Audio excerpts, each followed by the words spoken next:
Video journalist వంశీతో కలిసి Muralikrishna 99 TV Nellore నుంచి. కర్నూలు జిల్లా ఎమ్మిగనూరుపై వైసీపీ జెండా ఎగరేస్తామన్నారు ఎర్రకోట రాజీవ్ రెడ్డి. తనపై నమ్మకం ఉంచి ఇన్ఛార్జ్ బాధ్యతలు అప్పగించిన జగన్కు కృతజ్ఞతలు తెలిపారు. నియోజకవర్గంలో పార్టీని బలోపేతం చేస్తామన్నారు. 2029 ఎన్నికలే లక్ష్యంగా పనిచేస్తామన్నారు రాజీవ్ రెడ్డి.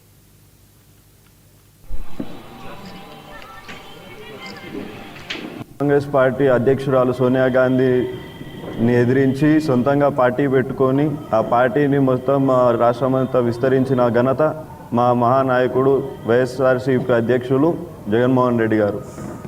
ఆయన ఈరోజు మా మీద ఎంతో ప్రేమ, ఆప్యాయత, గౌరవంతో మాకు ఈరోజు ఈ పదవినిచ్చారు.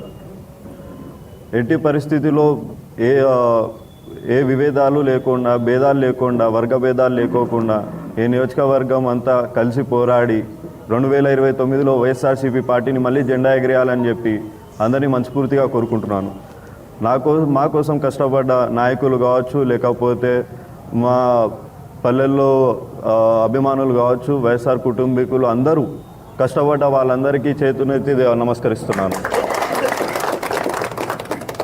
ఈరోజు జగన్మోహన్ రెడ్డి గారు మాకు ఇచ్చిన ఈ పదవిని మంచికి వాడి నీతి నిజాయితీగా ఎమ్మిగనూరుని తీర్చిదిద్దుకుంటూ 2029లో మా పార్టీని గెలిపించుకొని చూపిస్తామని ఈరోజు నేను